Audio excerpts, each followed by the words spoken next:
रोहित शेट्टी का शो खतरों के खिलाड़ी 12 इन दिनों काफी चर्चा में बना हुआ है। शो अब धीरे धीरे फाइनल की तरफ बढ़ रहा है, जिसे देखते हुए शो में स्टंट्स को और भी ज्यादा अब खतरनाक बना दिया गया है। इस वीक शो में टिकट टू फिनाले चल रहा है और टास्क जीतने वाले को सीधे फिनाले में ही भेजा जा रहा है। इसी टास्क को पूरा करने के लिए तुषार कालिया और फैसल शेख काफी मेहनत भी कर चुके हैं, लेकिन फिनाले का टिकट कोरियोग्राफर तुषार कालिया अपने साथ ले गए और फैसल शेख को हार का सामना करना पड़ा। लेकिन आपको बता दें कि अभी भी फैसल शेख शो से बाहर नहीं हुए हैं। रोहित के शो में इस हफ्ते कोई एलिमिनेट नहीं हुआ है। इस शो में राजीव अदातिया, रुबीना दिलेक, जन्नत जुबैर, कनिका मान, मोहित मलिक, निशांत भट्ट और फैसल शेख जैसे स्टार्स बचे हुए हैं और अब देखना होगा कि इसमें से आखिर विनर कौन होता है। बिग बॉस 16 हर साल शुरू होने वाले बहुप्रतीक्षित रियलिटी शोज में से एक है। हमेशा की तरह इस बार भी सलमान खान ही बिग बॉस के 16वें सीजन को भी होस्ट करते नजर आएंगे। इस बात में कोई शक नहीं है कि शो ने हर साल दर्शकों को खूब एंटरटेन किया है। फैंस भी बिग बॉस 16 का बड़ी ही बेसब्री से इंतजार कर रहे हैं। ऐसे में अब निर्माताओं ने बिग बॉस 16 का प्रोमो दर्शकों के बीच जारी कर दिया है और इस प्रोमो में सलमान खान कहते हुए नजर आ रहे हैं कि इन 15 सालों में सबने अपना अपना गेम खेला, लेकिन अब बारी है बिग बॉस के खेलने की। प्रोमो में सलमान खान को इस बार बिग बॉस खुद खेलेंगे ये कहते हुए सुना जा सकता है, यानी कि बिग बॉस इस बार दर्शकों के लिए कुछ नया और अलग परोसने की तैयारी में है।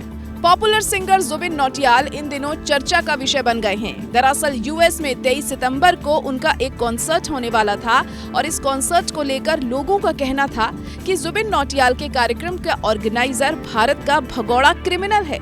इसके बाद लोगों ने जुबिन नौटियाल की गिरफ्तारी की भी मांग की थी, लेकिन अब इसके बाद जुबिन नौटियाल ने अपनी सफाई देते हुए एक ट्वीट किया है और खबर सामने आ रही है कि जुबिन नौटियाल का यूएस वाला कॉन्सर्ट भी कैंसिल हो गया है, लेकिन जुबिन ने ट्वीट करके अपनी सफाई जरूर पेश की। बॉलीवुड एक्ट्रेस स्वरा भास्कर अपने विवादित बयानों को लेकर सुर्खियों में रहती हैं। स्वरा लगभग सामाजिक और राजनीतिक मुद्दों पर बेबाकी से अपनी राय भी रखती नजर आती हैं। हाल ही में एक्ट्रेस ने एक इंटरव्यू के दौरान अपनी लव लाइफ को लेकर खुलकर बात की। स्वरा ने उनकी लव लाइफ बर्बाद करने का आरोप इंडस्ट्री के किंग खान यानी शाहरुख खान और आदित्य चोपड़ा पर मढ़ दिया है। उन्होंने कहा, मैं आदित्य चोपड़ा सर और शाहरुख खान को अपनी लव लाइफ बर्बाद करने का जिम्मेदार ठहराती हूँ। मैंने छोटी उम्र में शाहरुख की फिल्म दिलवाले दुल्हनिया ले जाएंगे देखी थी और तब से ही मैं उस राज की तलाश कर रही हूँ जो बिल्कुल शाहरुख जैसा दिखता हो और हो भी राज के जैसा ही। मुझे ये बात समझने में अब कई साल लग गए कि असल जिंदगी में कोई राज हो ही नहीं सकता, इसीलिए मुझे नहीं लगता कि मैं रिलेशनशिप्स में अच्छी हूँ। स्टार्स के बिगड़ैल रवैये की खबरें अक्सर मीडिया में आती रहती हैं और इस बार ऋतिक रोशन का नाम भी इस फहरिस्त में शामिल हो गया है। वायरल हो रहे एक वीडियो में देखा जा सकता है कि पैपराजी और बॉडीगार्ड से घिरे ऋतिक रोशन के साथ एक शख्स जबरदस्ती सेल्फी लेने की कोशिश कर रहा है। वीडियो में शख्स ऋतिक को धक्का देते हुए भी नजर आ रहा है। फैंस की इस हरकत पर ऋतिक पूरी तरह से नाराज होते दिखाई दिए। तभी सुरक्षाकर्मी शख्स को खींचकर पीछे कर देते हैं, जिसके बाद एक्टर का गुस्सा भी उस शख्स पर फूट पड़ता है।